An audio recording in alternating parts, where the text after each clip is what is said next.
My feet don't touch the ground when I sit all the way back on this couch. As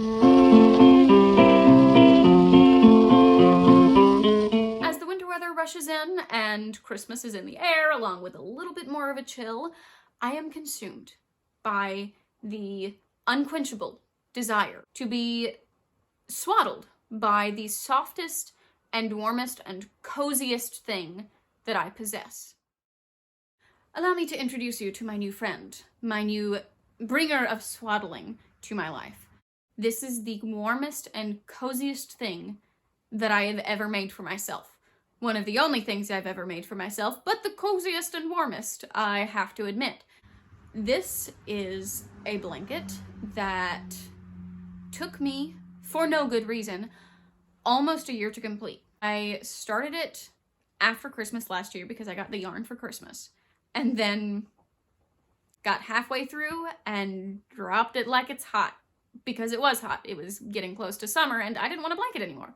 I have since completed it because it's getting colder. I wanted a blanket, and is one of the easiest things to do because you get that first chain going and then you have your first row and then you just rinse and repeat for ever and ever, amen, until the blanket is complete. I used 10 skeins of yarn. You can do it looser for an even bigger blanket or buy more yarn for a bigger blanket. Let me just take you on a little bit of a journey to the past. To accompany the ache in my bones from the colder weather moving in, I donned my glasses and my favorite cardigan to complete my transformation into my final form of grandmother. This is the kind of yarn I used. I got it from Hobby Lobby, and I used 10 of these skeins, and it made the perfect size for a larger throw blanket or a twin bed. What I did to start mine is twist and then pull through. I pulled through the part that is still connected to the skein. After that, you just continue to pull the yarn through, making sure that you're grabbing the one that's connected to the skein. That first chain dictates how wide that your blanket will be. To go back for that first real row, you have this empty loop here. You flip it this way, and you're going to be finding, so not this one, not this first one. You're going to skip to that next bump, this one right there, and pull that yarn through. And you'll continue. So here's the next one, pull that through.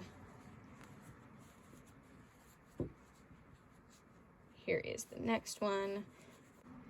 This part is the most difficult, at least for me, because it looks really lumpy and it's hard to hold, and you have to make sure that nothing slips out of place. And you don't want to do it too tight, and just make sure the loops are facing the right way and go back through. You can see how it's starting to come together. You're building the blanket this way, and we'll add more yarn as you go along.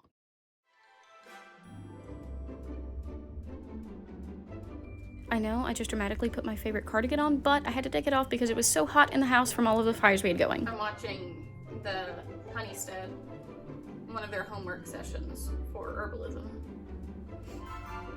We could do that together. We just need to decide.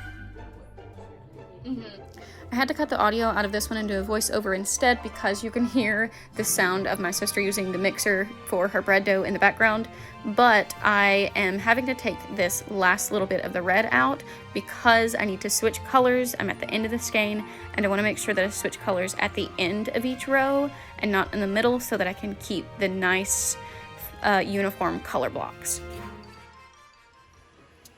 I've undone it all the way to the very end. I'm going to leave this one in, and let me show you one thing that I did that I started doing at the beginning of the blanket that I kind of wish I hadn't done, because once I started it and got a few rows in, I just had to keep going or it wouldn't look uniform. I have something that loops over at the end. So this is the side. You can see how I have these little loops that go over. If you want the loop, the extra loop around, take your yarn and go around and under, and then start going back through those loops.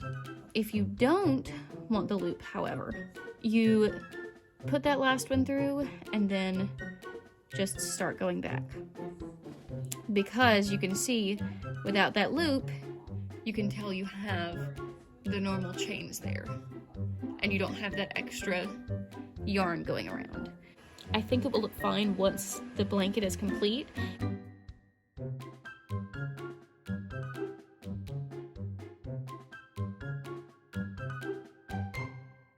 So once again, I don't have enough to make it all the way to the end of this row. I'm so sad.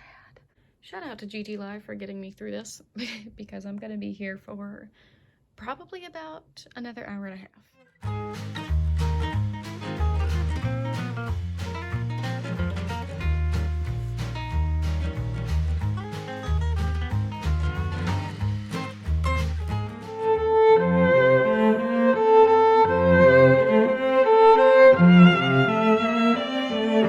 I decided that after a long time of working on this blanket for the evening, it was time to go to bed and get some much needed rest.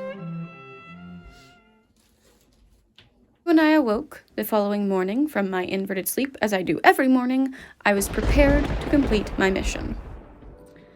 I am about to tie in the last skein of yarn. We're almost done. I'm so close. This probably is only going to take me about 30 minutes to do, which is very exciting because then it'll be done and I'll have my nice cozy blanket that I've been wanting for like almost a year, but not a full year. So that counts, right? Yeah. I have finally finished. It's done.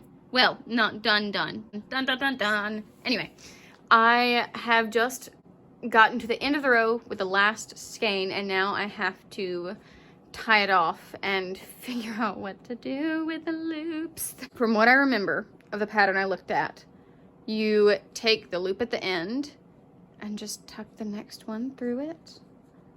And then you tuck this one through that one, tuck this one through that one, and then you keep going. That's why I should have done these last ones looser, but you can see how it makes that nice rounded edge to finish off on.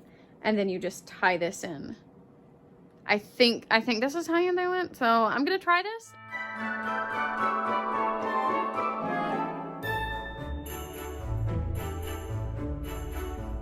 I think this might be a pretty broad blanket statement, but I think everyone needs to make themselves a blanket.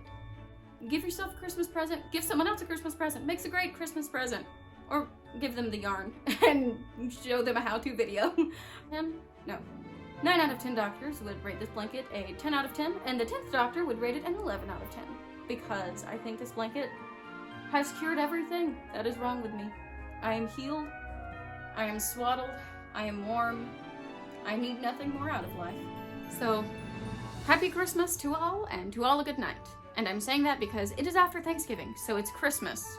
If the earrings and the sweater weren't any indication, I am in full Christmas mode because I am jolly and merry. So, Merry Christmas, and I'll see you in the next one. Oh my God! Lucy always had the darker red. Dark red is Lucy. I will see you in the next video time. Next time. See you in the next time.